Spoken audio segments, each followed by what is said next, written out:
Well, hi, everyone, and welcome to Alzheimer Speaks. Today, I am your host, Lori LeBay, and the founder of Alzheimer Speaks. And we got started because my mom had dementia for 30 years. My guest today is Trevor Mumby, and I will be introducing him here shortly. But because we always get new listeners, I like to just tell people a little bit about us so that you have a feel for who we are and what we do and why we're doing it. Bottom line, Alzheimer Speaks is an advocacy-based company providing multiple platforms to shift our dementia care from crisis to comfort around the world. We truly believe that having these authentic conversations is really the only way we're going to shift our dementia care, is to learn from one another and share with one another what is happening and how we're doing it. We also are known as a media outlet for companies who want to expand their brand and step into our footprint that we've created here to help people with their services, products, and tools getting out. And then, of course, our audience is critical. Our community is absolutely fantastic. And I can honestly say you are the ones that have kept me in this space, because there's been days I've wanted to walk away, just like you have with your work.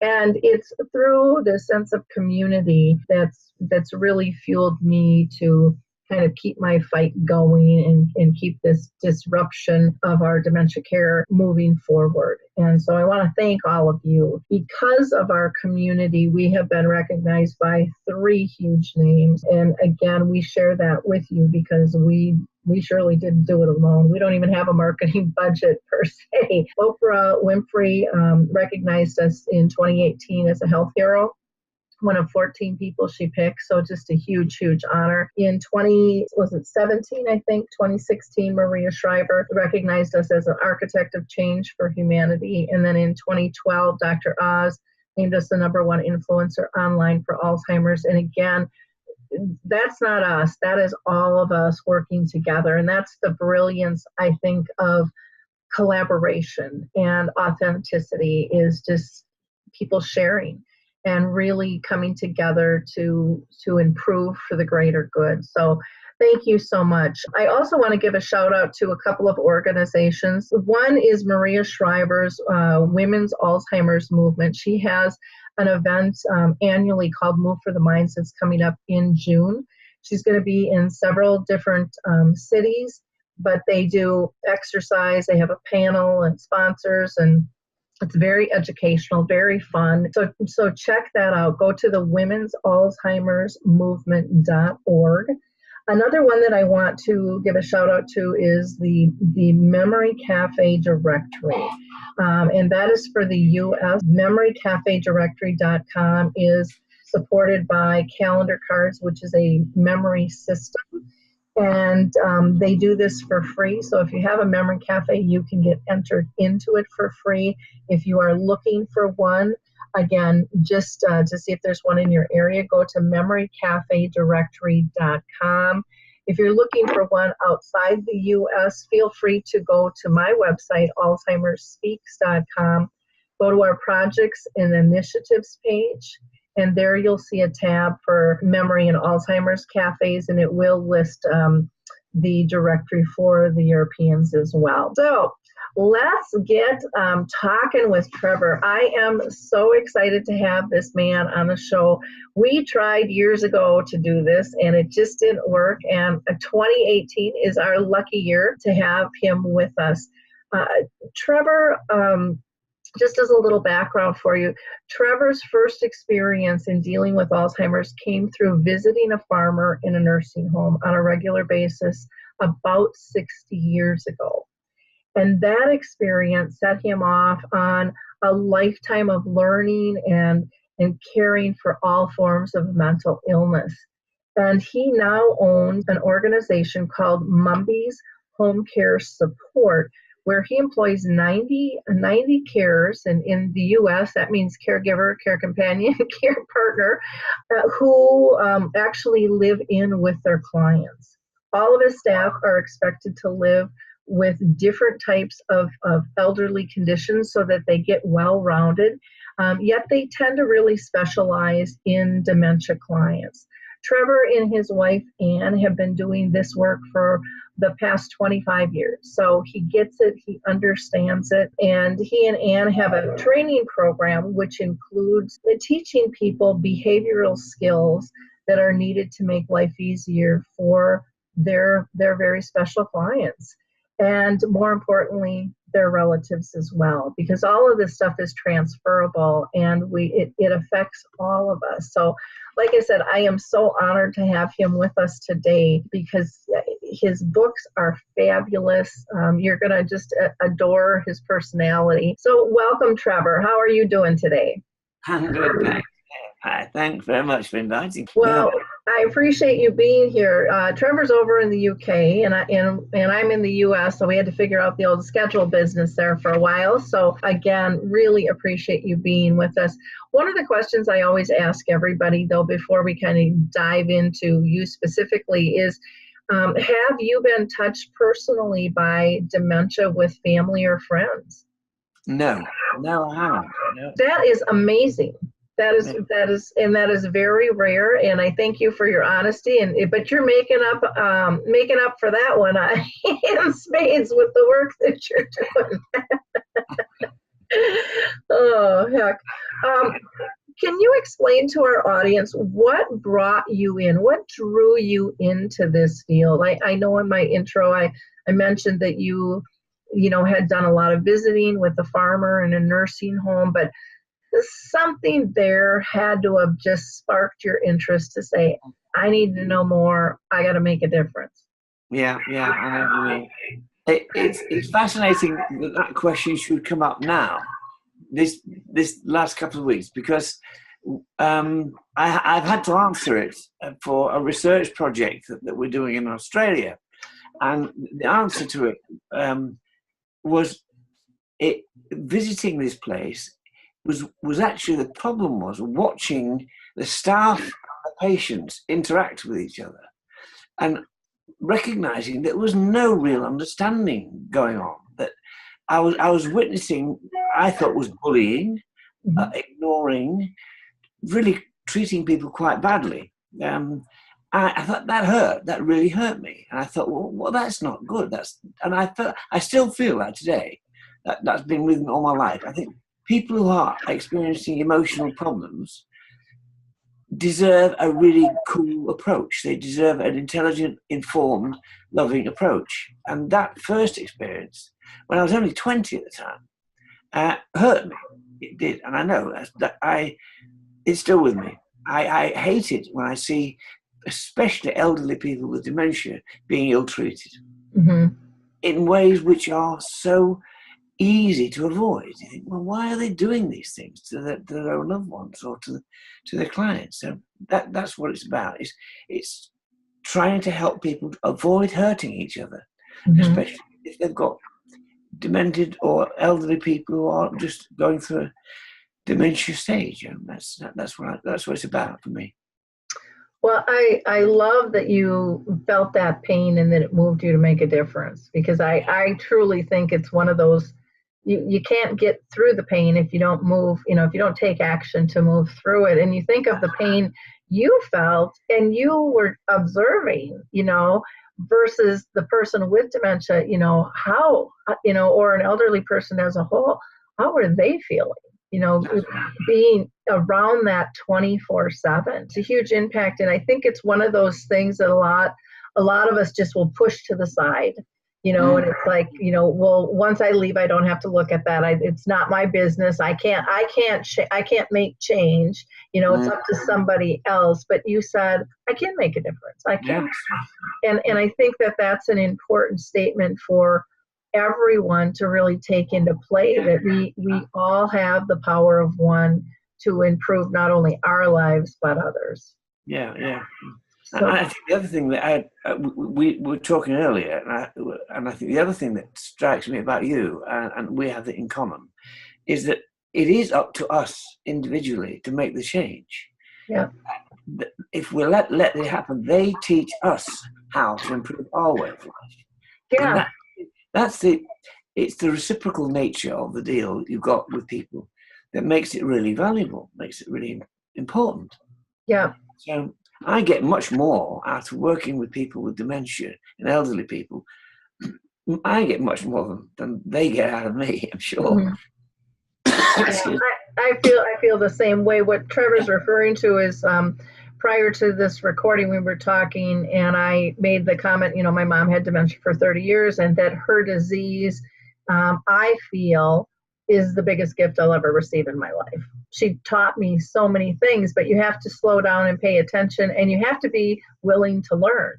And I think so many times we put up this barrier that says, I know it all. You're losing your skill set, so I'm right, you're wrong, and then the learning gets turned off, the creativity, the connections, all of that, where when you are always approaching life with a learning mode, you will learn, and it's amazing the lessons that you'll learn, and we're going to hear about some of those lessons from Trevor. Yeah. Yeah. Now, Trevor, I want to talk a little bit about your business and what differentiates your services from others like yours in a live-in service and in home healthcare in general. Yeah, that's a good question. It's a good question. I think the probably the thing that really matters is that all our staff, and that means headquarters staff as well as the field staff, are very much aware of the behavioural impact they have on their clients. They're very much aware of that. And I go round to them, visiting in their homes, talking to them over cups of coffee. If they're having trouble with their elderly people, I'm there helping them. And our own head office staff are doing the same. So I think I wouldn't say we're any real different from other organisations, except I think our expertise in dementia care has been sharpened.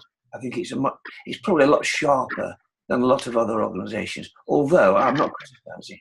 I think other organisations are doing great jobs as well. We happen to be that bit sharper, I think. We know, I've written a lot about it. I trained as a psychoanalyst, so I do know what behavioural implications there are and can handle them, I think. So our staff, I would say, have got a little more edge on skill than the average organisation. Okay, you're so humble. You kill me. I don't want to compete with anybody. I want us all to be in this together. We're all learning, and it's as you say, it's about sharing and making make it easier for us all. Yep. And well, and I don't know about over there, but here in the U.S., we are having a really hard time staffing. Finding people to enter this industry, and so the more we can feel more connected and humanize it. And have that sense of engagement, I think the more likely people are to join your organization or anyone's organizations, and more importantly, stay with it instead of just hopping around. Absolutely. I mean, the thing that we're finding is because our staff are learning themselves, they are learning how they can improve themselves, how they can become better communicators and better supporters and better carers through the books, through studying, through our training.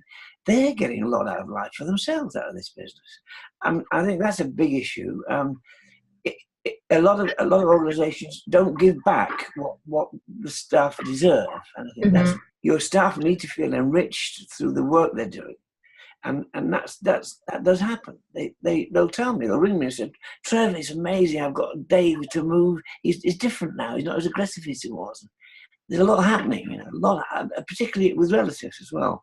I think it's relatives who suffer a great deal. Yeah. And our staff, we really encourage staff to think about the relatives and how they can improve, how they can change their attitude towards their own dads and mums. That's what it's a family thing, really, looking after the elderly people. It's not just a carer and the elderly person. It's a network. It's how do you get a network to respond in a positive, well-being sense That's the question. That's what we're doing. That's what we're doing. One of the things I call what you're doing is getting your staff to feel like they are family by choice. Absolutely. They're not replacing, but they're an extension of the family, and I think when that mindset is there, it switches from just being a task-oriented job. Yeah, exactly. And you're also, from what you're telling me, is you're allowing them responsibility with authority. So now they've got buy-in. They can make a difference, and you're appreciating them for making that difference. And that is very huge. Now, Trevor, you have written a few books, and the first one I'd like to talk about is Conducting Well-Being with Dementia in the Family. Oh, yeah. Can you tell us a little bit about this? I believe in this book you have 12 kind of everyday mannerisms. Yeah, that's right. And can you tell people about your mannerisms and how you feel that they can really be an igniter for explosions and really trigger people into what we term behaviors, which are really just reactions because we're behaving bad to start with.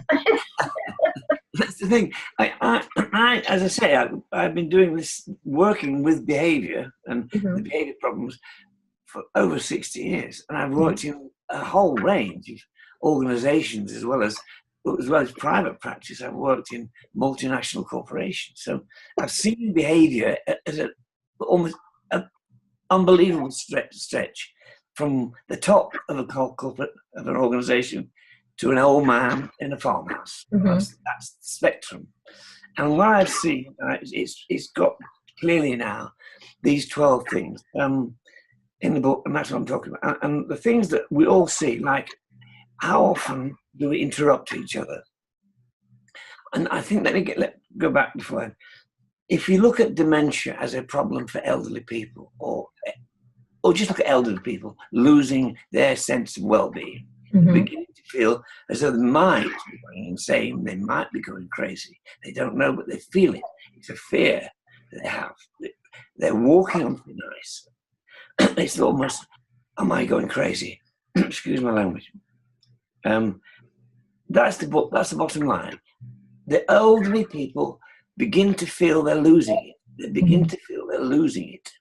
Now, we coming at them, as you said earlier, we do get into this feeling that we know better than they do. This is a grave mistake. So what I saw was the things that we transmit to the elderly people, we interrupt them when they're trying to say something. We contradict them. It's common, absolutely common, right? I'm going to say, let's just get this because it's important. I get it out of the things that really affect the relationship are interrupting people, contradicting. If I talk too much, I'll get over the top with it. The common things are undermining. We don't realize how much we undermine the other person. Pessimism is another thing. We inflict our own sense of pessimism onto the other person. So you go visit your dad and say, "Hi, Dad." Before you know it, within 10 minutes, your dad feels worse than he was when you got there. Because you laid your stuff on him. Okay? So there's that. And there's ignoring is another one. If we don't recognize that elderly people need more attention than we assume. We might need attention, but their need for attention is much greater than ours. And we ignore that. We tend to ignore that. We control them. We say, "Oh, I'll do that for you, Dad," or "Leave that to me, Mum." So we're controlling them. There's another one. We're always asking the questions like, "Would you like some tea, Mum? Shall I get you a new dress, Mum? Or shall we go out to the shop? Or shall we go for a walk?" You're asking them questions all the time. Don't do it. It drives them potty. Yeah. Well, and I think a lot of times people do that because they don't know what to do and they just want to be busy. So if they're busy, then they don't have to concentrate on anything and they feel like they're doing something. That is the big mistake. You think you got to do something. Yeah. what actually our staff are told, the best form of care is this. You're watching. Mm-hmm. That. Bottom your mouth. Keep your mouth shut. Do that. You send your loving vibes across. You look at them. You smile at them. You touch them. You let them know that you love them. That's Mm-hmm. That's where it starts. And then they'll come back to you. They start saying, oh, he likes me. She likes me. I'm all right. I'm happy. Oh, good. And then you start, and the dialogue begins. If you go in there telling them what to do, what they should do, what they shouldn't do, you're shutting them down. You're just shutting them down. Just bang, they shut them. They'll tell you to F off, or they'll not talk to you. Yeah. Don't want to know. So these 12 mannerisms, once the staff get a grip of them, you can see within a week, 2 weeks, a massive transformation in the dialogue between them. Family, the daughters, the sons, the uncle, they'll come and visit.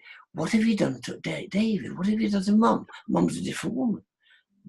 That's what we see. We see that all the time. And it's very, very profound. So they're the 12 manners. We're trying to let our staff feel, benefit themselves. And what I say in the book, just choose one that you, let's say you interrupt a lot. You're an interrupter. Well, stop interrupting for one day with one client. Don't interrupt one client for one day. See the difference. See the difference. You'll notice the following day, they will be more receptive to you. Oh, hello. Instead of, oh, it's you. It's, oh, hello. That's the difference.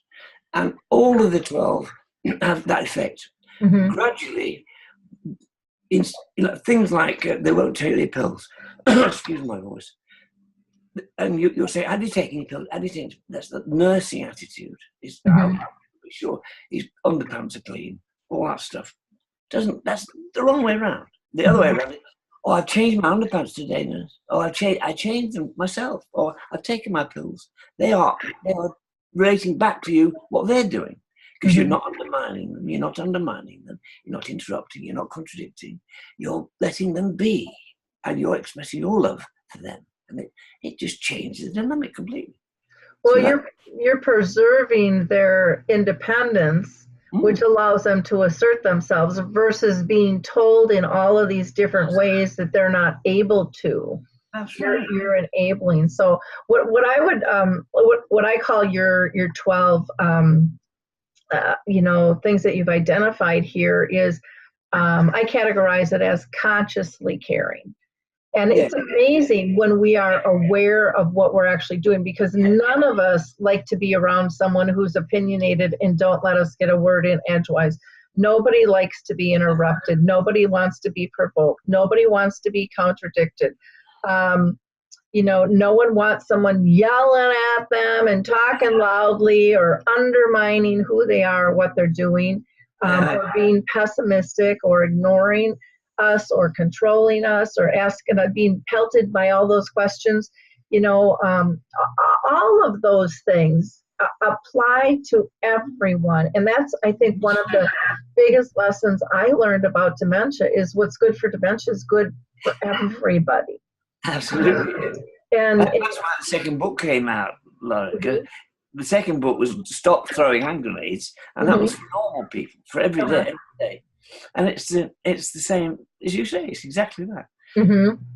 It's as you say, conscious caring. It's being more sophisticated. It's being aware that what you are hurts other people, especially if the other person is fragile. Yeah. Even being a nice person can be harmful. Sometimes.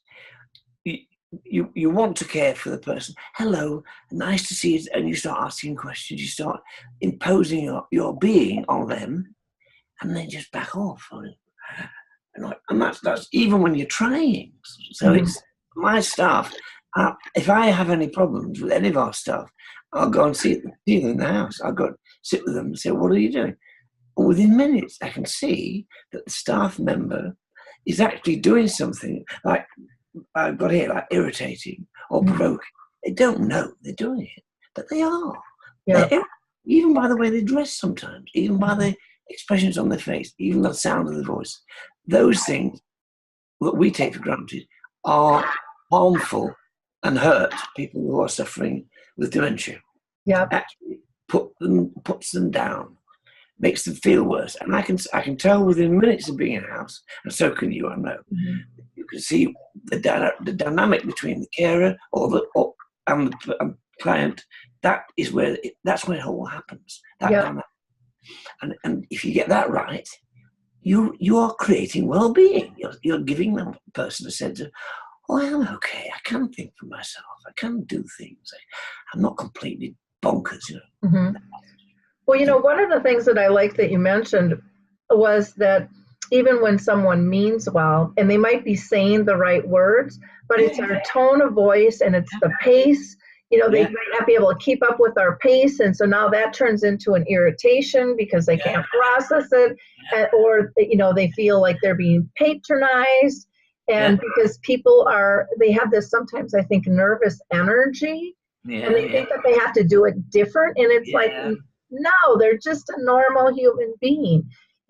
Relax, be in the moment. One of my favorite things to do with my mom was, and not initially, because I was, like I told you earlier, I was the checklist queen. I needed to be doing something. I needed to be fixing something. And, a lot of this isn't fixable, and so stop having that approach and make it livable. Make it livable for both of you. Because when you're stressed and feeling out of control, they read all of that stuff. Their nonverbal skills, I believe this, and I don't know if you do, but I believe their nonverbal skills heighten. And they absolutely. much, much more in, and they rely on that. We're still like, whoop, we're just running around doing our stuff and wanting someone to say a full sentence to us, and, because that's our comfort. But if we slow down, we're real good at picking up their nonverbals and saying it's a problem. And that's, like you said, sometimes it's just be quiet. That's it. Be quiet. And we're the problem. We're bringing the problem into the room. They were totally content before we walked in. But we don't like to take the blame. But if we can get out of that blame shame game and just say, I could do this better. I could do this different. And we both feel more comfortable. Not only that, but if you do it, you feel better as well. Exactly. It's not you're not doing it because you're a good carer. You're doing it because I feel really great when I can make a good connection with someone who's elderly and confused and demented. It makes me feel great, and that's what we can keep people who want to get into caring. If they look at it from a point of view of, I am going to feel a lot better for doing this. Not only, spiritually and emotionally, my self-awareness, self-worth all gets better as well as being paid. I'm actually getting money as well, which is a great benefit. I'm getting money and I'm feeling better. I love my job. I love visiting people. I love staying in a house 24 hours. It's lovely. I enjoy it. That is why we can get people working. If we show the elderly care as a hard, painless, thankless job, we'll never get people in. They'll never work for us. Yeah. I'll wrap it here. But I think one of the other things I've found in this country particularly, there are more people outside who have not had what we've had in the West, who benefit, who enjoy giving. They actually enjoy giving. They like looking after the elderly. To get paid a lot of money and to do what they love doing is a great benefit. We've got most of our staff are from outside the UK. The Western society, as we know it, is much more, instant reaction, instant need, satisfaction, instant gratification. I want it now. That mentality doesn't wash in looking after the elderly. It doesn't wash. And I think in some ways it could, but it would have to really be transcended, because I think there is a lot of gratification that can be that can happen, but you have to be looking for the right things. Yeah, exactly. And we have not taught people to look for the right things. We haven't taught people that they even exist, that it's possible. And so just like we sometimes when we're caring for somebody, we take away their feeling of independence and importance and pride without really, I mean, most people I don't think try to do that. They really think they're being helpful. But it happens in these subtle ways, in these kind of, 12 grenades that you have, that you've mentioned, these mannerisms. And then, but the same thing can happen to the care partner as well, because of what they're being told and how they're being treated. So it's this funnel down belief, that can be amazing when everyone works together and really just says, one of the tools I've developed, Trevor, it's just called your memory chip. And it's about getting people to switch from being task oriented and focusing on 3 simple things. Are they safe? Are they happy? And are they pain free? And when those are our priorities, I think it's easier to pick up like on these mannerisms, because our goal now is different. It's not about getting something done. It's not about fixing something. And not that people don't have to take pills at certain times, and there's that. But if that's all we focus on, we're disrupting that comfort and that serenity. And I think the other thing we take away too, and my audience has heard me say this a zillion times. There's a man in the U.S. here by the name of Harry Urban, and he has been living with dementia for 12 years. And one of my favorite sayings of Harry is, we were talking about, how people care for him. And he says, the one thing I would really like people to understand is I liked to relax before I got dementia. I still do. You do not have to keep me busy. You do not have to be yapping and filling air all the time. Take peace in my peace. And I think it sounds like that's something that you do beautifully to get your staff to understand. And it's such a basic thing. But I know here in the U.S., silence is very uncomfortable for most people. And it's like, oh, we got to do something. Oh, and it's just, That's right. And it's so funny because it's so simple. It costs no money. And it can bring both sides peace. I mean, it can transcend through a whole room. That's right. And it's just a beautiful thing. Yeah. And I relate it to, going to visit my mom. One of my favorite things to do was just sit with her and be in her presence. Yes.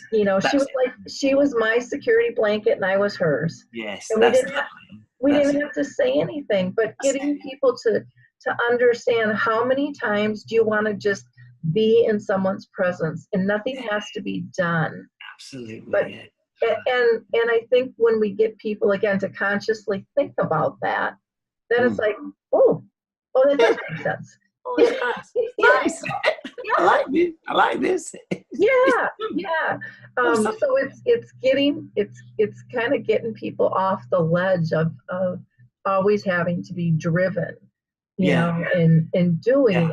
And yet that's hard because, businesses are, are regulated and certain, standards are met, and companies don't want to get red flagged and, out of survey and things. But part of it is, I think, even in our documentation of stuff, if it's to family or if it's to the state or to our organization, if we don't proactively start documenting moments of joy, which is really what we should be there for. Yeah, exactly. In safety, instead of, oh, somebody stole Sally's sweater, or, she's got a bruise here. And all those things are important. But if we're only always talking about problems, problems are all we're going to find.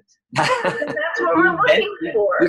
You can positively cause them. Exactly. And that just raises everybody's stress level. But if we start sharing moments of joy, if we start appreciating moments of joy, it shifts everything in the lessons that we learn.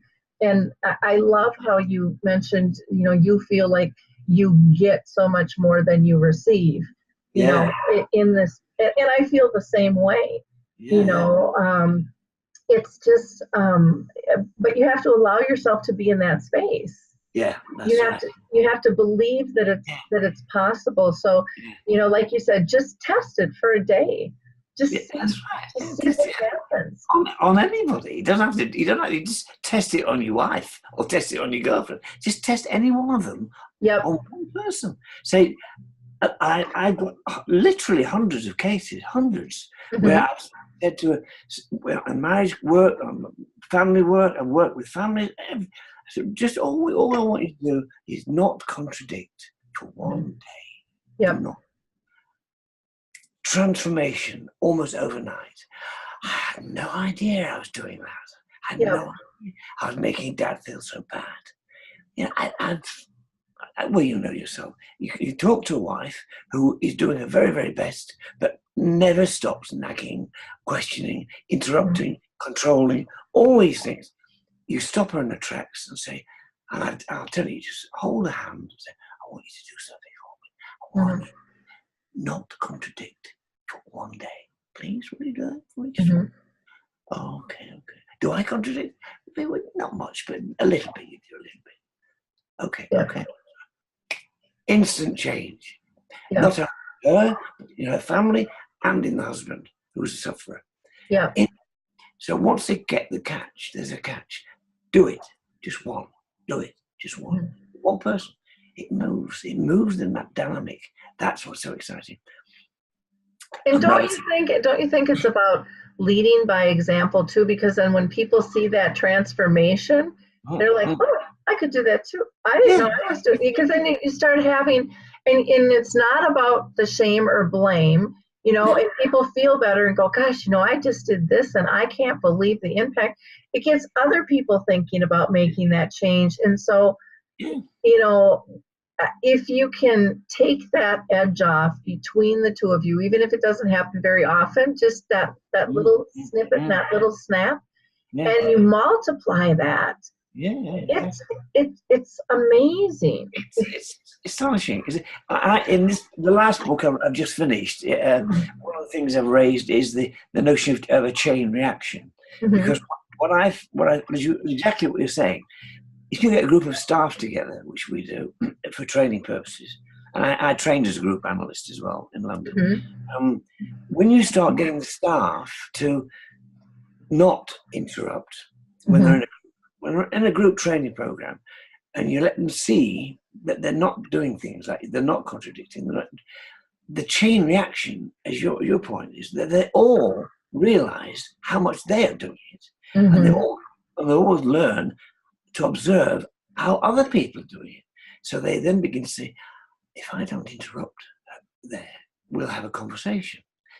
And that's the powerful, I think that's the powerful message for this thing. It's a chain reaction. It happens. And as you say, get a group of people together. You do it when you've got one of your public groups together. Sit down and say, we're going to take 20 minutes. You sit on the outside, the group sits on the outside, the group on the inside. The people on the outside has to observe the people on the inside and let them talk for 20 minutes. Like a normal care day, say. Watch what happens. When the outsiders, with this book, that one you've got there, watch what happens when the outsiders see the insiders using all this stuff. You can see it in their face. Look at her, look what she's doing. My God, she won't let him get a word in anyway. And you can see it happening. Yeah. Once you see it happening, and then you turn the group round, you put the outsiders on the inside and the inside on the outside. They do it to each other. It's amazing. It's truly amazing. Try it. You love it. No, the book you just held up was this one here, which is Coaching for Carers, a fresh look at dementia care. And again, this has the 12 everyday habits and beliefs and mannerisms which impact dementia. And this is just, it's very, it's very thin, it's simple, but it's profound. It is. Yeah, It really is profound. And one of the things that I love so much about your work, Trevor, and why I feel like it's so aligned with what I do is it's about simplicity. None of this stuff has to be complicated and difficult. It really is all very simple stuff if we just slow down and take it in. And again, what all of what your teachings are good for everybody. If we're dealing with our kids or our friends or our lover or whoever it is, doesn't make any difference. The grocery clerk, in terms of, or the banker who we're interacting with. In a supermarket queue, trying a supermarket queue. Let me give you a funny trick. Standing in a supermarket queue, introduce a pessimistic remark like, God, it's terrible weather today. The whole of the queue will join in. If you said, wow, I'm having a lovely day today, they'll look at you as there's something wrong with you. Uh-huh. Pessimism is contagious, isn't it? Mm-hmm. And if you can see it working, you can stop it from happening. Mm-hmm. If you walk into a nursing home, you'll see it every time you walk in. There's pessimism. Somebody might be bright, but there's a lot of grim faces, long faces. Oh God, oh God, oh God. Change it. Be directly opposite to pessimistic. It's amazing. Changes. Yeah. Well, I do. Yeah. They're the simple things, you see. They're simple, aren't they? Yeah. Be the change. Be the change you want to see. And think about you could be that person next who needs to be served. And how do you want to be served? If we don't change this now, we're going to be served in a less than fashion than we want. Yeah, exactly. And so, and I think, our world is at a point right now where we're like at this tipping point. We're seeing so much change and people saying, I don't want to be treated like this in this area or that area or whatever it is. Be the change. Make the difference.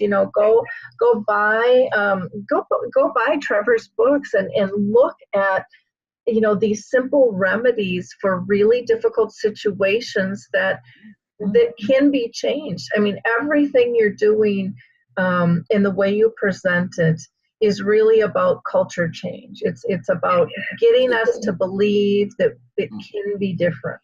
Yeah. And the old ways aren't working, and it doesn't have to cost a lot of money, and it can be done in a really fun, almost challenging way among staff to be able to find the results, to be able to share their stories, because storytelling, I think, ignites us and pulls us in. And then all of what you're doing and what you're explaining is, again, what I call emotional-based training.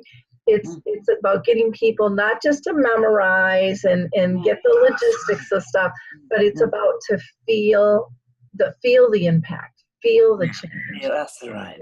And that's the thing that keeps us replicating it and sharing it, and it's like you said, it's explosive. It's wonderful. Now you also have another book that you are working on that's at the printer. Your Euphoria Made Easy. What's that book about? Well, I'm glad you asked this question, because it's if you can take the mannerisms as a procedure you can use in everyday life, fine. The next thing I've understood now. Trevor, I'm going to interrupt you for just a second. If you can pull back so we can, because a lot of people with dementia watch these, and they need to see your face and be able to read your lips. So, well, this one, Euphoria Made Easy, is based on my hundreds of experiences with elderly people, where when you, and this is very, very important because the distinction is critical, when you touch the person at a feelings level, not memory, not feelings, you will find that there is a spontaneous involuntary reaction. So if a good example, and I've got dozens. Example, man comes to me and says, my mum hasn't spoken to me for 3 months. I'm desperate. What am I going to do? Mum's lying in bed. She's 82. And she won't speak to him. I can see why. It's because he's bullying her. He doesn't know he's doing it, but he is. He's bullying her. So she shuts up. When he walks in the room, she shuts up. She won't speak. And that's common. That's not just one woman. It's common. Now, he said, can you come and see her for me? So I said, okay, I'll go. It's a long story. I'll cut it short. So I sat down at the bedside with her, and I touched her hand, and I smiled. And I loved her. I actually loved her. I didn't say I loved her. I loved her. Didn't say words. I loved her. And she smiled, and she looked at me. And then she looked, who are you? You know what I mean? Who are you? I said, I'm just come to say hi. And she had a Bible on the side of the bed. This is what I'm saying. This is the book. But I opened the Bible, and on the inside cover, it said, to Mary, who'd been top of the class in 1917. Right? Wow. She was about 7. I said, oh, look at this, you clever lady, you clever girl. She grabbed it out of my hand, and she burst into laughter.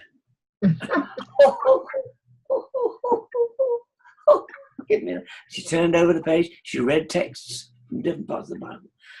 Oh, and she told me about the girl she had in Sunday school with her and a teacher. She came completely out of it. Now, that principle, what I'm talking about, is the book.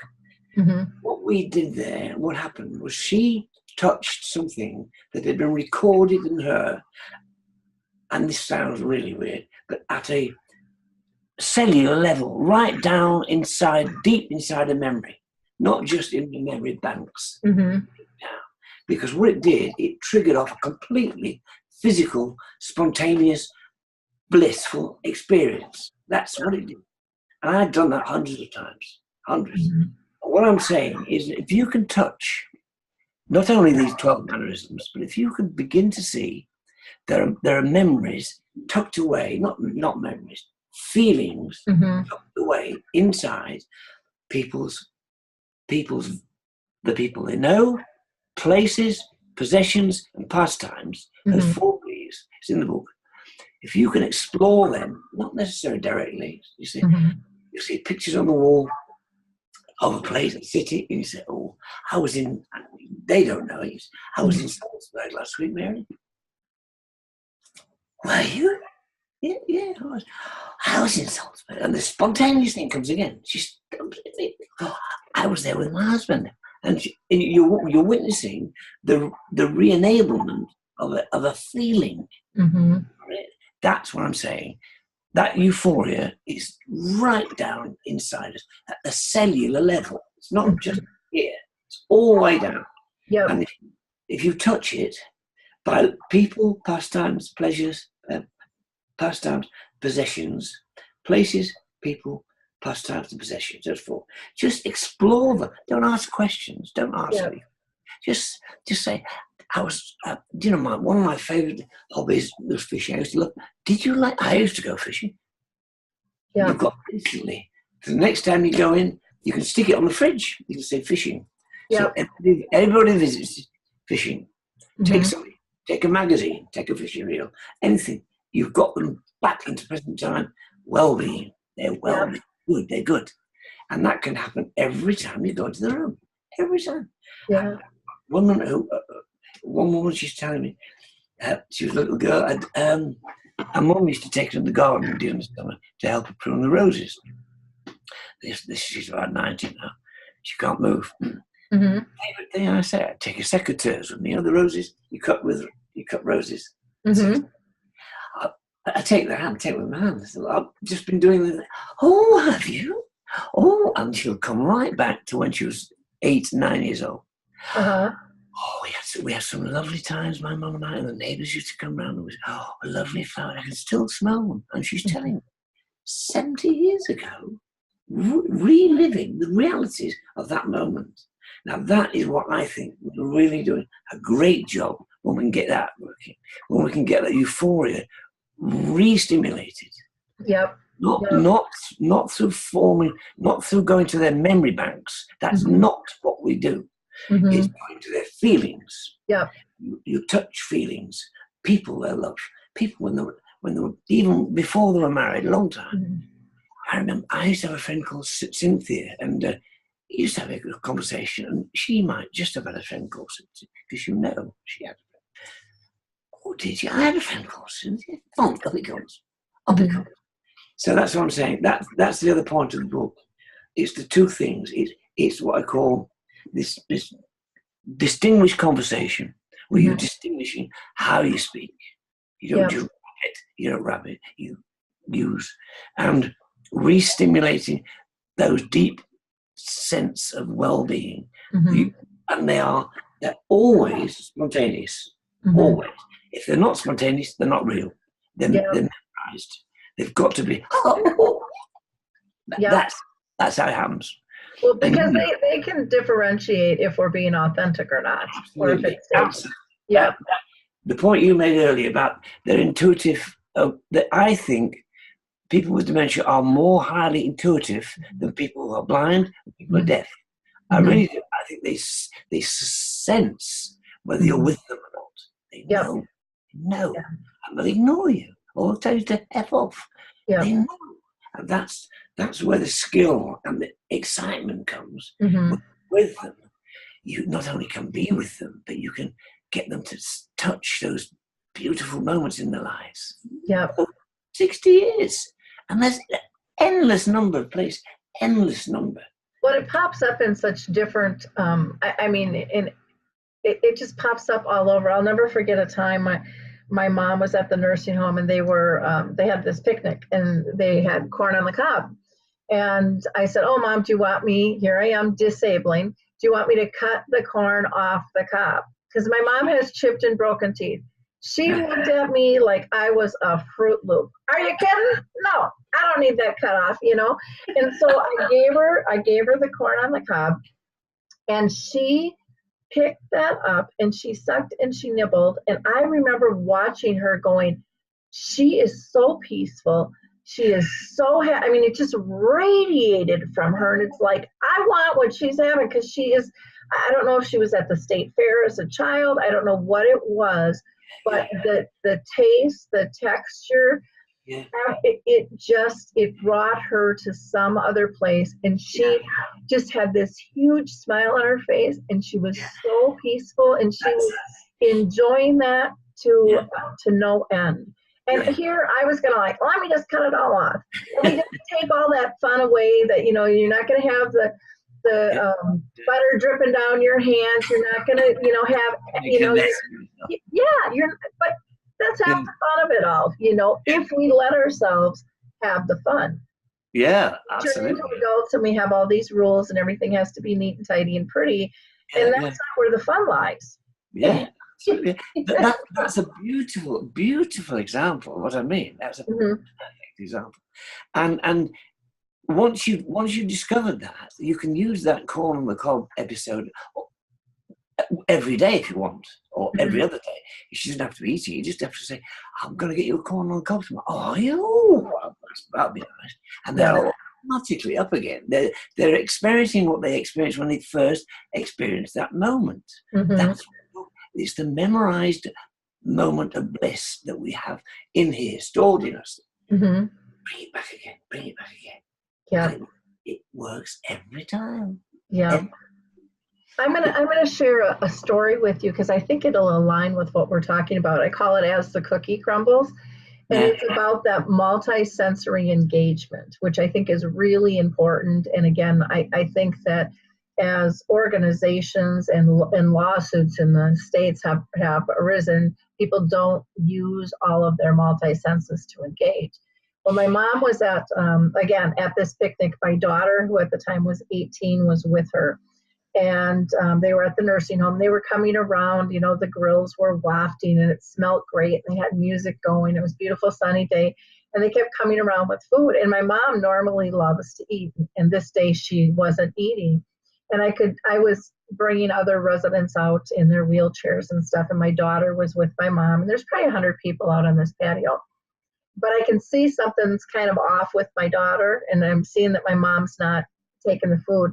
Well, then all of a sudden she decides to take this cookie, and I'm watching my mom and my daughter, and they're having a good time and stuff. And then all of a sudden, as I'm rolling my last person out and putting the brakes on, my mom screams at the top of her lungs, "I hate you! Leave me alone! I hate you!" And she's screaming at my daughter. And my daughter is never, I mean, my daughter and my mom were like two peas in a pot. My daughter has only known my mom with dementia. She's never, ever seen her blow up like this. And then she did it in front of a crowd of 100, and everybody's looking at my daughter. My daughter's feeling totally shamed. And she runs over to me, and her lips are quivering, and she's got these crocodile tears streaming down her face. And she says, "Mom, she hates me. She hates me. And I didn't do anything wrong. She hates me, Mom. And she was just mortified and so sad." And I said, "Honey, what happened?" I said, "You guys look like you were having a good time." "Well, we were." I said, "You were?" I said, "Well, what happened?" And she said, "Well, we were talking and laughing and just having a good time." I'm like, "Were you holding hands?" "Oh, I always hold Grandma's hand." I said, "Did you have eye contact?" "Oh, well, of course I had eye contact with her." I said, "Well, what shift?" She said, "Well, she was eating this cookie, and the cookie fell on her chest." And she said, "I just went in to pick up the cookie, Mom. That's all." And I said, "Honey, but what else changed?" "Nothing. I just picked up the cookie." I said, "Honey, we got to break this down." I said, "Were you still talking and laughing?" "Well, no, there was a break in the conversation, so I thought it would be, a good time to pick up the cookie." "Honey, were you still holding hands?" "Well, no, she's in that big Jerry wheelchair." And so I stood up, and no, I let go of her hand. I said, "Honey, you weren't talking and laughing. You weren't holding hands. Did you still have eye contact with Grandma?" "Well, no, I had to pick up the cookie." And I said, "Okay, so you're not talking and laughing, you're not holding hands, and you don't have eye contact." I said, "Those are 3 super strong connections." I said, "And then you reached in and you touched her in an inappropriate spot for a stranger." I said, "In that nanosecond of letting those 3 things go, you became a stranger to her. And you were touching her on her chest, and that was not appropriate." I said, "That's why Grandma blew up." We have to understand the power of our connections. Absolutely. And, I love like masseuses, if you get a good masseuse, they will tell you, I will always leave one hand on you, not to break that connection. Yeah, absolutely. And like you said, I think they become super sensitive to all of that, because they are relying on that for their communication with us. Absolutely. And so we have to become much more sensitive, and then it makes perfect sense on how we could have done that differently. Yeah, absolutely. It's a perfect example. Again, I mean, that's what I mean when I talk about ignoring, because you don't know you're doing it. You don't know you're doing it, and so that's the other thing I'd like to say, because it's important, because it's quite frightening for someone who's trying to be a good carer, if they feel they need to devote that degree of attention. That's quite a scary challenge. That is to be that attentive. People have to recognize that this attention does not need to go on forever. It can be a very short spell, like 5 minutes. But if you lose it during that 5 minutes, you will create that reaction. So I'm saying, focus absolutely in every way you can, as you say, with eyes, touch. Be there. Be there. If you are being with yourself, you're being with the other person. You're being between you. Keep it there, but don't expect it to go on forever. It will only last for about maybe 5 minutes, less. But there will be a break. It will happen. But don't interrupt that being. And that's what I think your daughter, bless her, wouldn't have known until that lesson. That her being with her Nana was absolutely vital to Nana's well-being. Learned that, didn't she? She learned that. Yeah, she definitely did. And I don't know if you're familiar with Hurt Benninger over in the UK, who wrote this beautiful book called what's it called? Oh, now I forgot the name of it. It's Standing Still. It's something about I forgot. Anyways, he talks about behaviors. Stop calling them behaviors. Call them triggers or signs or signals, because they're here to teach us to care better. And I have his book is called Moving Ahead by Standing Still. That's what it's called. Moving Ahead by Standing Still. I've heard of it, yeah. Yeah. By Standing Still, yeah. And it's a wonderful book. But I have a equation that I use when I do my trainings and my talks. And it's getting people to understand that a person with dementia, I believe, and maybe you'll disagree with this, but I believe that we all use the same equation to react to things. It's our current attitude plus our past perceptions trigger our perceptions, and our perceptions then trigger our reactions. And when we don't like a reaction, we deem it a behavior because it doesn't fit in our box. And yet it is just a signal, and there's always a reason behind it. And so if we can understand, how much we like to be understood, maybe that'll make it easier for others to put on that investigative hat and say, oh, there's got to be a way to calm them down. There's got to be a better way, because there's a reason. I haven't figured it out yet. That's right. And a lot of times, like you said, we are the triggers and we don't even know it. Or we brought the attitude into the room thinking that we're hiding it and we're being a Stepford wife and we've got the smile on, but all the rest of us is emanating, I'm frustrated, I need to get going, or I'm impatient, or whatever. And they're picking up on that, and then they mirror it back to us, and then we say they're the problem. No. You're right, yeah. We're the problem. We're the problem. Yeah, absolutely, yeah. Well, this has been just such a wonderful conversation, and I would really encourage people, again, to purchase your books and look for your new one that's coming out, the Euphoria one as well, and the hand grenades. What is the name of that one again? Hand grenades, that one. Okay, yep. Stop throwing the hand grenades. And are those available like on Amazon, or do they go to your website to get those? They can get. I think they're available on Amazon. Yeah. Okay. If you want to come directly to me, I'd be more than happy to send them. So okay. Just feel free. Yeah. Okay. And do you want to go ahead and give people your website and spell that out for them as well? Yeah. Well, it'll be www.mumbys.com. Okay, and that's MUMBYS. Okay. Mumbys.com, and you're also open to receiving emails if anybody wants. By all means, yeah, I'd be very happy to do that. Okay, so if you're looking for a wonderful trainer, just go to trevor@mumbys.com, or if you want to order some books through him, and I'm sure he would autograph some things and sign and send them out. Be a pleasure. Yeah. Well, thank you so much. I could talk to you way past today for a whole week. I could just sit with you and just. I'm hoping we'll meet one day. Wouldn't that be fun? Wouldn't that be fun? Yeah. I'm over in Vancouver next month. My daughter's in Vancouver. Oh, okay. I was looking at the distance. It's a hell of a long way to where you are. Yeah, I'm in Minnesota.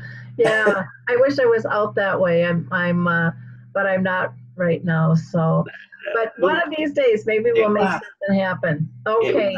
It will. Well, take care, and thank you again so much for your time. It's been such a pleasure. Please, can you remind me if you'll be so kind, staring out into space, asking God to hear my case, trying to think of all things past. How long will my memory last? The purple angel